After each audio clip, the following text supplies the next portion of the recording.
Kamel, c'est comment? Ça va? Voilà. Bon, on va là qu'un petit commentaire aujourd'hui, ouais, non. Donc, moi, c'est Alain, je vis au Canada et je suis la page depuis environ un an. Donc, je dirais même depuis le début, en fait. Parce que, vous savez, j'aime bien le web du pays, là. Et donc, en fouillant comme ça, je suis tombé sur des pages qui parlaient du pays et tout. Je suis tombé sur des vidéos et ça m'a mené aux deux premières vidéos du Waman. Je crois qu'ils les avaient mis genre un jour après l'autre là. Donc quand je suis tombé, j'ai écouté les vidéos du gars. Non, j'ai dit non, ça c'est un élément à suivre. Ça c'est un élément à suivre. Donc ce qui fait que toutes les semaines, il annonçait, bon la vidéo ça va être la semaine prochaine, tel jour, c'était dimanche ou samedi, je ne me rappelle plus, telle heure. Donc moi j'étais là lundi là, j'étais sûr que j'ai ma vidéo réservée quoi. Donc j'étais sûr que j'ai ma vidéo réservée chaque lundi. Donc voilà, donc je suis la page depuis ce temps-là, depuis un an aujourd'hui. Et donc je sors de temps en temps la tête de l'eau pour faire un commentaire par-ci, par-là. Et donc j'ai suivi beaucoup de vidéos des gars qui animent la page, des interventions très intéressantes, des commentaires aussi. Et vraiment, c'est un peu comme, je sais pas comment on dit ça, c'est une page vraiment, je suis un régulier en fait, je suis un régulier. Donc, avant ça même, en fait, avant, si on revient dans le temps, là, on revient dans le temps, en 2008, ouais, en 2008, je suis tombé sur une page, là, bonabri.com, ouais, il y a un forum là-bas. Le Waman sait de quoi je parle, il sait, il sait. Donc, il était déjà là-bas, il était un animateur de ce forum-là, avec quelques gars aussi, là. Mais le Waman était déjà là, et il était déjà efficace, il était déjà actif. Donc, c'est ça, ce qui fait que quand je vois les gars aujourd'hui qui disent qu'ils sont des sous-marins, que ça fait quelques mois qu'ils ils sont sous-marins. Moi, ça me fait rigoler, quoi. Parce que nous, là, on est des sous-marins de l'ère soviétique. Donc, on est sous l'eau depuis longtemps, jusqu'à commencer à rouiller même là, quoi. Donc, c'est ça. Donc, je me disais toujours, bon, je vais faire une vidéo, un de ces jours. Quand j'aurai le temps, quand j'aurai quelque chose à dire, je vais faire une vidéo. Mais man, tu vas faire une vidéo quand? Tu vas faire une vidéo, tu auras quelque chose à dire quand? Dis quelque chose, fais une vidéo, gars, fais une vidéo. Donc c'est ça, donc je me disais toujours je vais faire une vidéo, mais je n'étais pas encore prêt. Ce qui m'a précipité en fait à faire cette vidéo aujourd'hui, c'est j'ai suivi deux vidéos de Papa Claude. Ça fait environ une semaine, deux vidéos. Donc je ne sais pas qui l'avait énervé là, il est venu, il a dit bon voilà, c'est pas passons blague ici, mais on blague c'est vrai, mais mon rêve en fait c'est une Afrique unie. Mais quand il a dit ça là, quand il a dit Afrique unie là, ça m'a touché directement quoi. Je me suis senti concerné. Il fallait que je dise quelque chose, il fallait que j'intervienne quoi. Donc j'ai pu prendre le temps aujourd'hui pour intervenir. Et donc je tiens d'abord à dire, je sais qu'il y a beaucoup de sous-marins sous l'eau. Je sais ça comment. Je viens de l'eau, je suis en bas de l'eau depuis, je suis sous l'eau si on veut, depuis un bon bout. Donc je vois tous ceux qui sont sous l'eau là. Je vois sur la page, on est environ 5500. Mais je crois en bas là, sous l'eau là, il y a le double. Oui, il y a le double sous l'eau. Donc j'aimerais juste lancer un appel à ces sous-marins là, de sortir, de cliquer même seulement j'aime. Parce que ça ne mange pas du pain quoi, de cliquer même seulement j'aime là. Et voilà, on saura au moins que oui, on est tel nombre et qu'on est vraiment nombreux à suivre la page. Parce que comme je l'ai dit, on est certainement 15 000 personnes à suivre cette page là. Donc c'est ça. Voilà, donc mon but du commentaire aujourd'hui, c'est concernant la discrimination. Donc c'est ça, concernant la discrimination. Donc de ma petite expérience et aussi de l'évaluation de mon environnement, si on veut, là, je pense que la discrimination, c'est pas une question de couleur de peau en fait. Non, ce n'est pas une question de couleur de peau. Je m'explique. Donc quand j'étais en France avant, quand j'étais étudiant, je vivais dans une résidence internationale des étudiants. Donc il y avait des étudiants de partout dans le monde, des États-Unis, du Canada, de la Finlande, de la Corée, de la Chine, du Japon, des étudiants de partout quoi. Donc ils venaient là, ils faisaient 3 mois pour apprendre la langue, quoi, pour apprendre le français. Donc là-bas j'avais des amis, j'avais particulièrement un ami, un américain, un non américain en fait, avec qui on traînait souvent là. Donc, quand on marchait ensemble et tout, on discutait avec des gens. Bon, à première vue, bon, on était des Africains, c'est tout quoi. Mais dès que le gars commençait à intervenir, il parlait, on sentait l'accent américain. Tu voyais comment les gens étaient devenus plus intéressés à savoir quoi. Les gens étaient plus intéressés par lui et tout. Donc le niveau montait quoi. Comme le roman dit, le niveau il montait au-dessus. Oui, c'est ça. Donc c'est ça. Donc quand on posait dans des questions, tu viens d'où? Il dit bon, je viens d'Orlando et tout, je suis né là-bas. Voilà, avec son petit accent américain qui essaie de se débrouiller en français. Et ça pognait, comme on dit ici au Québec, ça pognait. Donc le statut changeait quoi. Il avait beau être noir, mais dès qu'on savait d'où il venait, euh, en fait, il devenait plus intéressant. Donc c'est ça. Donc je ne dis pas qu'aux États-Unis, les noirs et les blancs sont au même pied, tout là. Non, c'est pas ça que je dis. Ce que je dis, c'est que à l'extérieur des États-Unis, quand tu dis que tu es américain, que tu sois noir, jaune, vert, le niveau est élevé. Le niveau est élevé. C'est simple. C'est pareil quand tu dis que tu es canadien, quelle que soit ta couleur. Quand tu dis par exemple que tu es allemand, tu es français, quelle que soit ta couleur, bon, français, je ne vais pas trop m'avancer là-dessus. On sait comment ça se passe là-bas. Là. Mais vous voyez ce que je veux dire, quoi. Un exemple aussi, un autre exemple, c'est en France, là. En France, on connaît tous les Roms, non? Les Roms en France, là. Ils sont discriminés, les gars sont discriminés. Parfois même beaucoup plus que nous, les Africains, ils sont discriminés. Pourquoi ça? Alors qu'ils ont la peau blanche, ils sont quand même discriminés. Et par leurs frères blancs, non en plus. Donc ça m'a fait me poser des questions en fait. Et aussi les Chinois, on se rappelle que dans le passé les Chinois, quand j'étais chinois, c'était un peu ridicule d'être chinois quoi. Mais de nos jours on voit comment ça se passe. Les Chinois ils sont respectés hein, partout. Que ce soit au travail, que ce soit c'est vrai que bon, il y a des Chinois qui sont. Mais en gros, les Chinois sont respectés. Ils sont respectés. Pourquoi ils sont respectés? Posons-nous la question, pourquoi aujourd'hui ils sont plus respectés qu'hier? Posons-nous cette question-là. Donc, ça me fait penser que pour la discrimination, pour moi, en fait, c'est pas une question de couleur de peau. La couleur de peau, ça permet seulement de nous identifier, de mettre une étiquette. De dire que oui, celui-ci vient de l'Afrique, celui-ci vient je sais pas moi, de l'Asie, celui-ci vient de l'Occident. C'est ça que c'est la couleur de peau. Maintenant, la discrimination, c'est une question de richesse ou de pauvreté. Donc quand tu viens d'un pays riche, bon, je veux dire un pays développé, tu es plus intéressant que quelqu'un qui vient d'un pays sous-développé. Donc intéressant dans le sens, vous voyez ce que je veux dire. Donc c'est ça. La discrimination, c'est une question de richesse ou de pauvreté. La couleur de peau, ça permet seulement de dire que oui, toi tu viens de l'Afrique, tu viens d'un pays pauvre.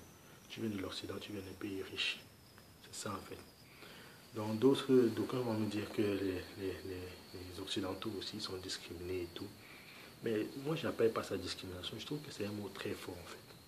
Dans ce sens-là. D'un Africain vers un Européen dit que l'Africain discrimine l'Européen. Je trouve que c'est trop fort comme mot. Pour moi, je prends ça, je pense beaucoup plus que c'est une sorte de revanche, en fait. On essaye de faire pareil pour ne pas paraître ridicule, en fait. Donc, on essaye aussi de faire pareil. Donc, c'est un peu comme si je disais, la souris discrimine le chat. Je ne dis pas que les Africains sont des souris, mais je veux dire, question de développement, on a moins de raisons de les discriminer que eux, ils ont des raisons de nous discriminer. Donc, en gros, pour être plus clair, je veux dire, si on n'avait pas été discriminé par les Blancs, on ne les discriminerait pas. Donc, on fait en fait ça par réaction. C'est une réaction, en fait. C'est une réaction.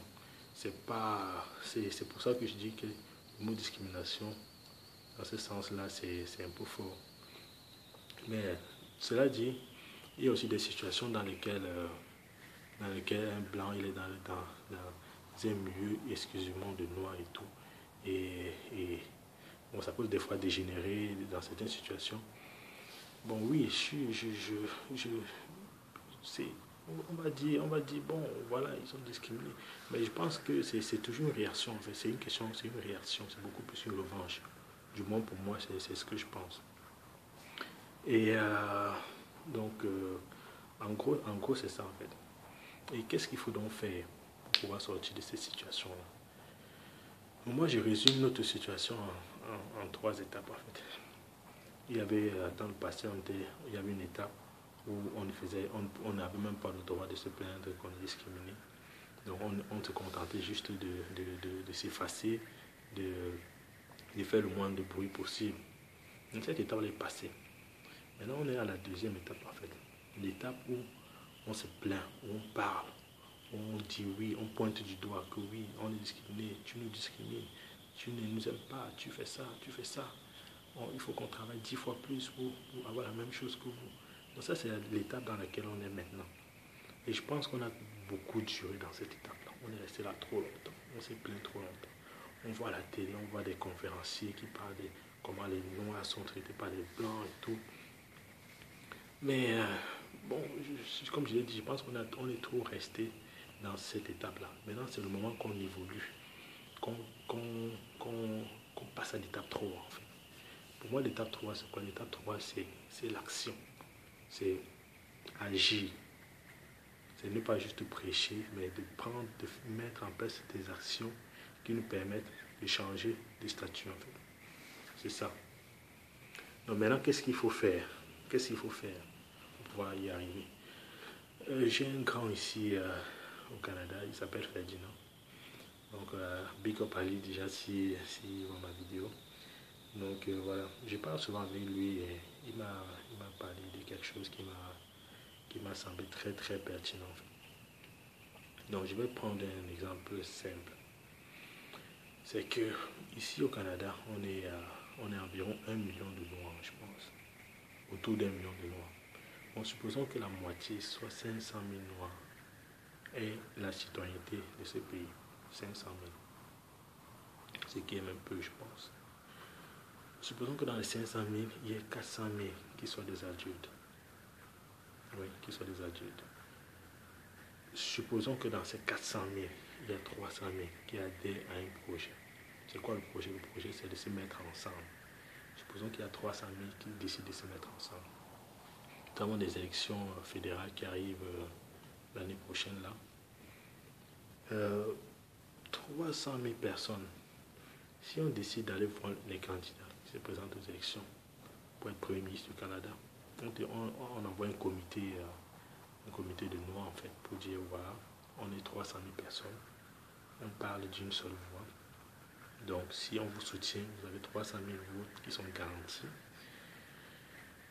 Parce que c'est ça en fait, le droit de vote là, le simple droit de vote là qu'on simplifie, c'est une arme très puissante.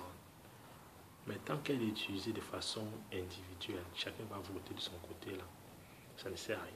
Mais si on est unis, c'est un peu comme on disait, je ne me rappelle plus trop, quand j'étais à l'école primaire, c'est un vieux sage qui donnait un bâton à casser, et après qu'il donnait 3 bâtons à casser, c'était plus difficile de casser 3 bâtons que de casser un bâton. C'est ça la logique en fait. Si on est unis, le simple droit de vote là, on prend ça comme bon, rien, bon, voilà, on va aller voter. Si on était unis, on va lui dire voilà, on a 300 000 voix qui sont garanties. Et en plus de ces 300 000 voix, on est solidaire à tel point que si on demande à chaque membre de cotiser 10 dollars pour votre campagne, il va le faire. Donc ça veut dire que vous avez 3 millions de dollars, 300 000 fois 10 dollars, ça fait 3 millions de dollars qui vont venir renforcer votre trésor de guerre, quoi, votre fonds de campagne. 3 millions de dollars pour avoir un fonds de campagne de 3 millions de dollars. Il faut parcourir des villages, il faut aller au nord, il faut aller au sud, il faut aller à l'est, il faut aller à l'ouest, il faut faire des discours, il faut voyager dans des bus, il faut dormir sur des bancs et tout. C'est pas une somme qui tombe du ciel comme ça, quoi. Donc si on décide que voilà, on va voir le candidat, on dit voilà ce qu'on peut vous offrir. En contrepartie, voilà ce qu'on attend de vous. Voilà, donc ici au Canada, par exemple, on peut aller avec des attentes pas égoïstes, quoi. Je veux dire, si on voit des choses globalement, on dit par exemple, en Afrique, la dette de l'Afrique, c'est un fardeau qui les tire vers le bas. Bon, ce qu'on vous propose, c'est d'aller, parce qu'on sait que le Canada les Africains n'ont pas beaucoup de dettes avec le Canada, il y en a presque pas là. Donc on dit, bon, voilà, quand vous irez au G20, on aimerait que vous mettiez la pression, vous faites pression, que vous fassiez en fait pression pour les pays africains, pour que les créanciers là, réduisent la dette considérablement. Parce que en fait, la grande partie, nous savons tous, la grande partie de cette dette, ce sont des intérêts de toute façon. Donc c'est un peu comme, c'est une laisse avec laquelle ils nous tiennent. Donc on aimerait que vous fassiez pression.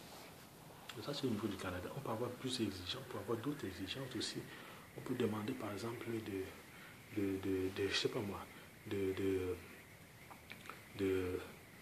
sais pas, si on veut peut-être construire un foyer africain quelque part, bien, je sais pas moi, un monument africain ou pour que les gens en fait, parce que l'image c'est très important.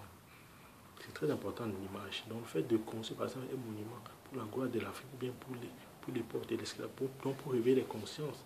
Donc des choses comme ça, culturellement, on sait qu'on a les journées de l'Afrique ici au Canada, mais ça passe inaperçu parce que c'est en hiver.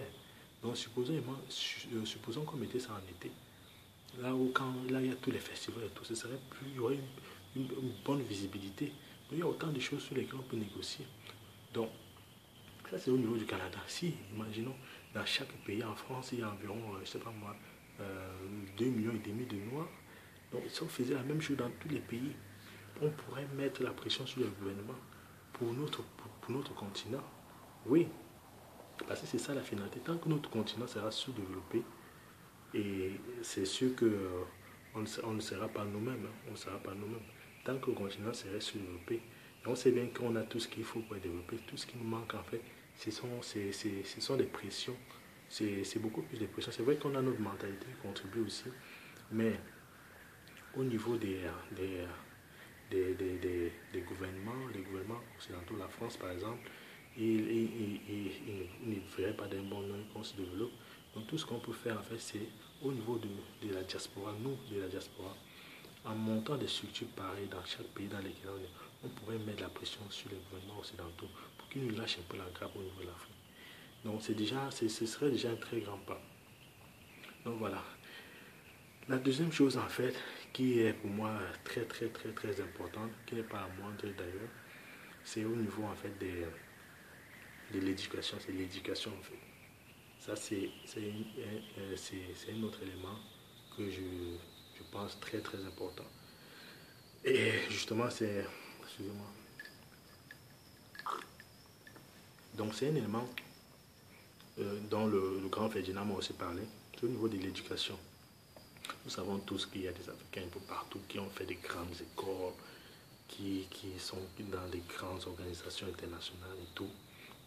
On en est même des fois fiers. Moi, je dis que c'est une erreur parce que c'est bien beau, on est partout là. Le problème, c'est que ces gens qui sont dans des grandes organisations, qui ont fait des grandes écoles, ils ne se sentent pas concernés par la cause africaine. Ils ne sont pas redevables à l'Afrique. Ils sont redevables à leurs parents qui sont sacrifiés pour les mettre là-bas. Donc, ils ne se sentent pas concernés. Vous voyez, par exemple, le président ivoirien, il était au FMI, je crois, mais je pensais qu'il se battait pour l'Afrique. Ce serait beau, mais moi, je pense plutôt que il a encore beaucoup plus ses intérêts que les intérêts africains, parce que bon, il sait comment il a souffert pour être là. C'est pas l'Afrique qui l'a mis là-bas. Vous voyez? Donc moi, je pense que si on se mettait ensemble, supposons qu'on a créé une structure avec les 300 000 personnes dont je parlais tout à l'heure. Avec cette structure-là, on pourrait décider en faisant des cotisations. Le nombre, c'est une très grande force. En disant peut-être si on cotise juste 5 dollars par mois, ou bien 5 dollars, même si on dit 5 dollars par an, 5 dollars par an, ça fait 1 500 000 dollars.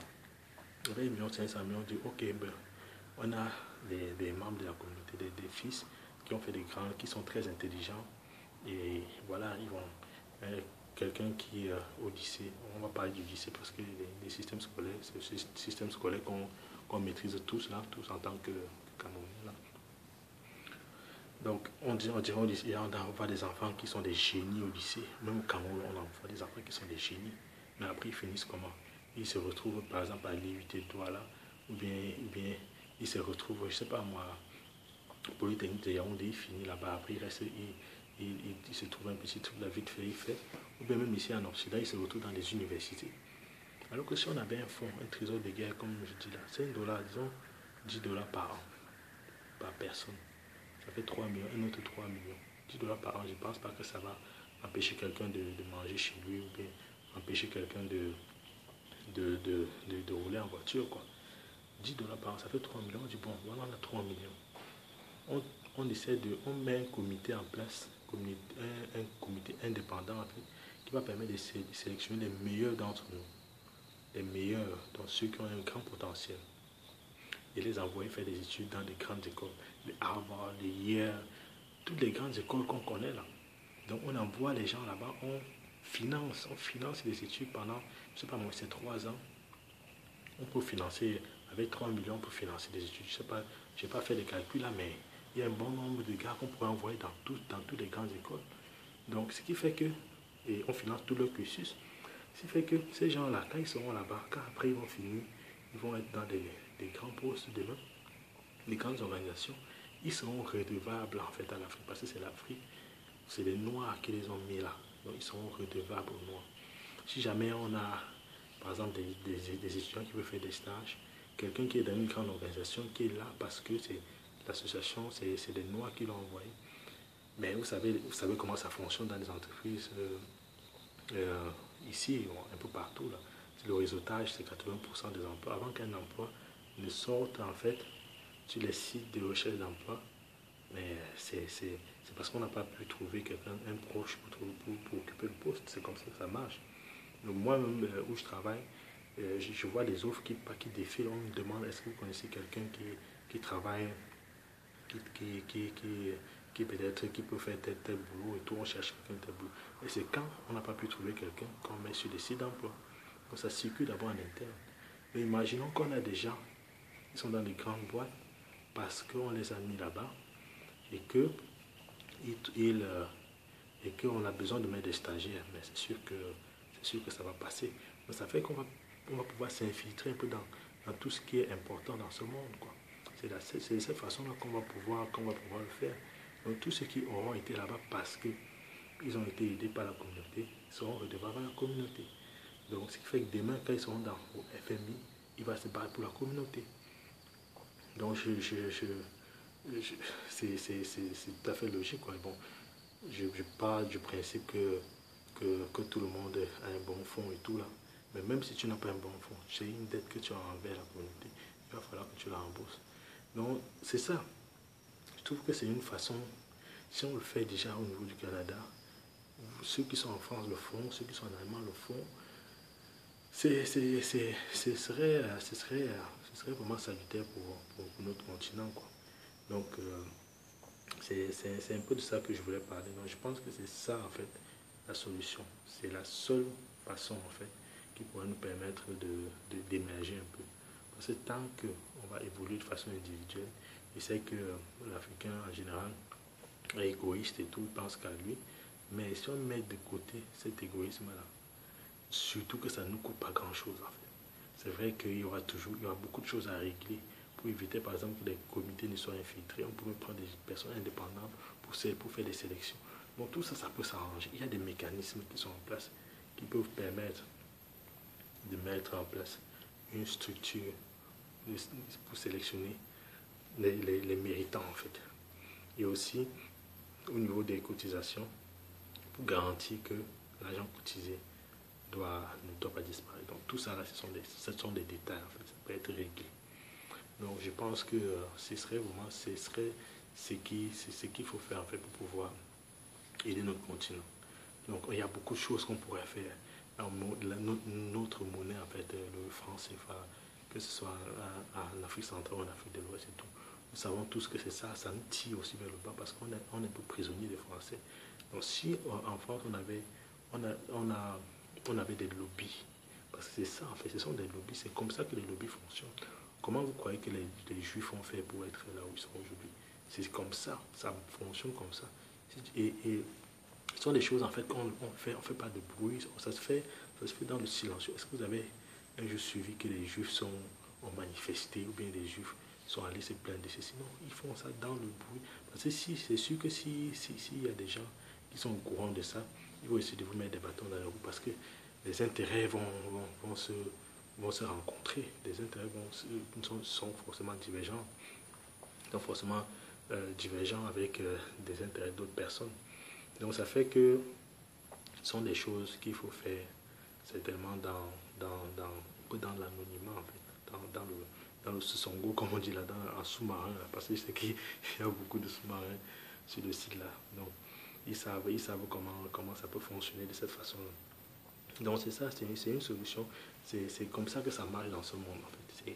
C'est comme ça que ça marche. Il faut pouvoir faire pression. Parce que n'attendons pas en espérant qu'ils auront pitié de nous à un moment et ils vont nous lâcher la grappe. Ça ne marche pas comme ça. Il n'y a pas d'amitié entre les États, ce sont les intérêts.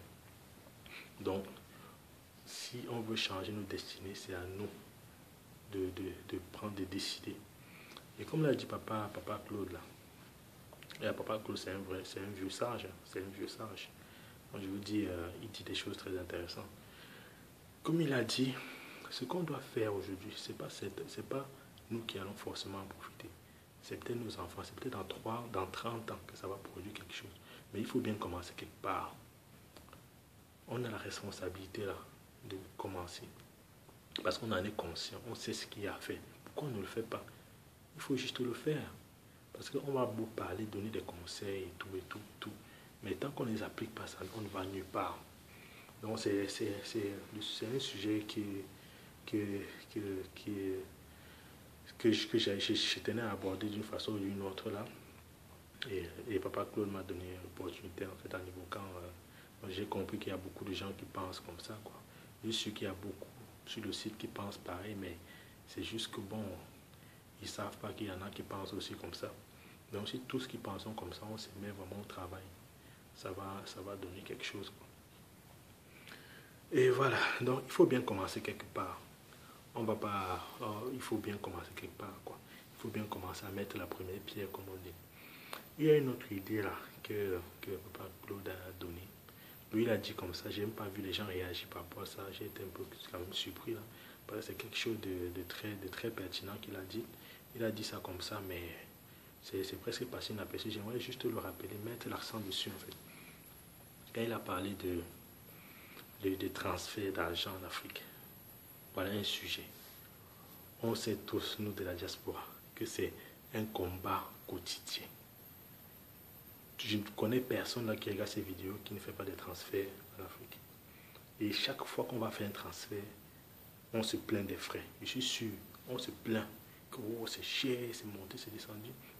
C'est quelque chose, qui a attiré mon attention depuis là. Je réfléchissais par rapport à ça en fait.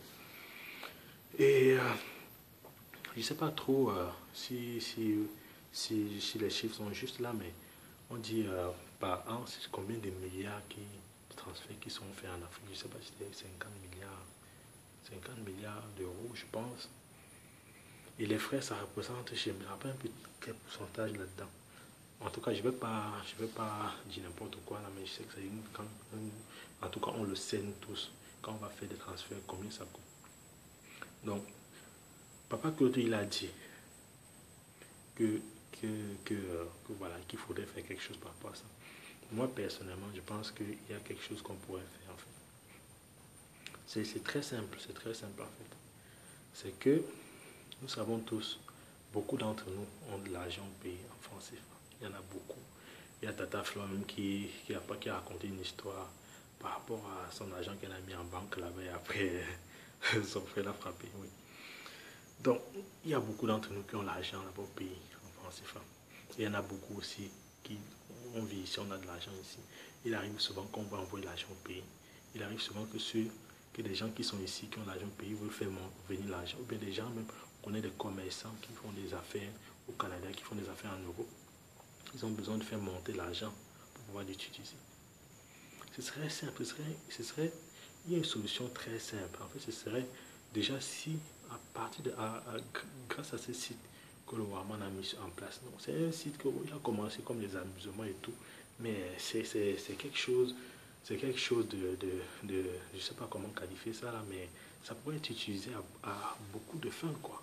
Je veux dire, c'est vrai qu'on vient blaguer et tout, c'est le fun, ça déstresse et tout, Mais il y a beaucoup de choses positives qui peuvent sortir de ce site.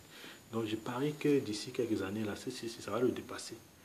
Ça va le dépasser. Il va devoir recruter pour pouvoir gérer ce site-ci. Parce que ça va devenir autre chose, quoi. Donc c'est ça. Donc je pense que ce qu'on pourrait faire, en fait, c'est si dans chaque pays, il y a déjà dans les grandes villes, on sait que les Camerounais sont partout, ils aiment les grandes villes. Dans les grandes villes, on se rassemble. Mais en fait, pas que, bon, on se connaît, quoi. On est un peu comme, même si c'est justement à travers Internet et tout, mais qu'on se rassemble aussi physiquement pour, pas des réunions, je ne veux pas dire réunions, mais je veux dire qu'on sache que voilà, on a un réseau en fait. Quand il y a quelqu'un, par exemple, si je veux envoyer l'argent au pays, je sais que bon, j'ai des gars au Canada ici, on a un petit réseau. Je dis, bon, je dis, bon, j'ai envie d'envoyer des sommes au pays. Est-ce qu'il y a des gars qui ont de l'argent au pays qui pourraient me donner cet argent au pays? Je leur donne l'équivalent ici. Donc, après, on parlait dans les détails en ce qui concerne les commissions et tout ça. Mais, mais en gros c'est ça l'idée, quoi. C'est ça l'idée. Donc, je ne sais pas même s'il faut l'organisation, comment faire que ça marche et tout, parce qu'on sait que ça ne va pas reposer uniquement sur la confiance. On ne sait pas qui est qui. C'est vrai qu'on est Camerounais, mais tout. Mais bon, voilà, il faut quand même il faut faire les choses de façon professionnelle. Donc, il y a un moyen de le faire. Donc, je laisse le soin à chacun de penser à une façon qui pourrait faire que ça fonctionne, en fait, qu'il y ait un intermédiaire pour pouvoir faire le transfert. Donc, l'idée, en gros, c'est que si je veux envoyer l'argent au pays, je demande au réseau, est-ce qu'il y a des gars qui ont l'argent au pays? Oui, j'ai l'argent au pays. Ok, voilà, j'ai besoin de telle somme, j'ai besoin peut-être de 100 000 au pays. Ok, je donne l'équivalent ici. Est-ce que tu as besoin de l'argent ici en équivalent de dollars? Ok. Voilà, on fait juste un troc, quoi. J'envoie quelqu'un chercher là-bas et je te donne l'argent ici. Donc, c'est ça l'idée, c'est très simple. Les commerçants qui quittent du pays pour venir faire des affaires en Europe, ils savent qu'ils perdent beaucoup d'argent dans l'achat de la monnaie étrangère là-bas au pays pour venir faire des affaires ici. Si un commerçant, il ne sais pas moi, il a son petit réseau Cameroun, il dit bon voilà, j'ai envie d'aller en Europe, il contacte les gars d'Europe, je veux venir en France par exemple, il aurait besoin peut-être de telles sommes pour faire des affaires et tout. Voilà, donc voilà, j'ai telles sommes au Cameroun. Est-ce qu'il y a des gens qui ont besoin d'argent ici au Cameroun? On sait qu'il y a beaucoup de gens qui construisent au pays et tout, qui ont besoin d'argent au Cameroun. Mais juste quand tu vas, comme au Canada disait, tu vas envoyer 100 000 dollars au pays, tu vois seulement les frais, tu pleures, quoi. Tu vois déjà comment un côté du mur part dans les frais. Donc ça fait que c'est lourd.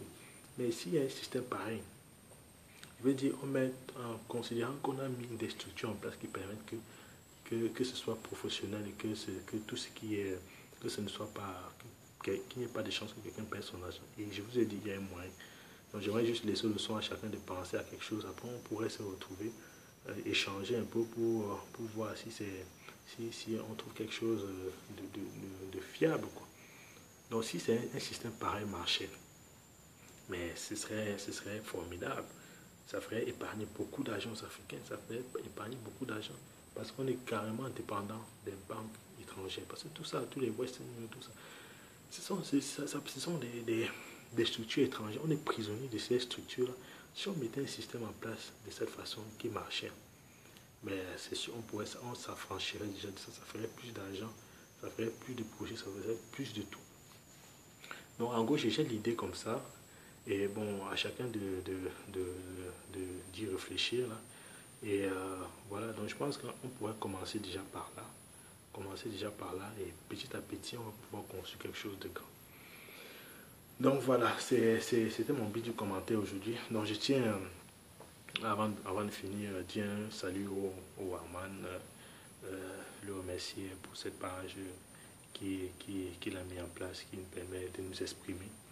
Et c'est une porte en fait ouverte à tous les, les, les noirs en fait qui sont passés. Je connais des gens qui ne sont pas forcément camerounais qui sont sur cette page là. Donc c'est une idée, on va se dire, mais pourquoi on n'y a pas pensé plus tôt? Mais il suffisait d'y penser. Et c'est le Waman qui y a pensé, donc il faut lui tirer le chapeau par rapport à ça. Donc je tiens aussi à remercier des animateurs du site là, des animateurs de la page, le papa Canada, le papa Claude, Tata Flore, ouais, c'est une donne. Donc tous ces gars, tous ces Paul Seke, ben, je connais presque tout le monde, quoi. Je vous ai dit, je suis un habitué.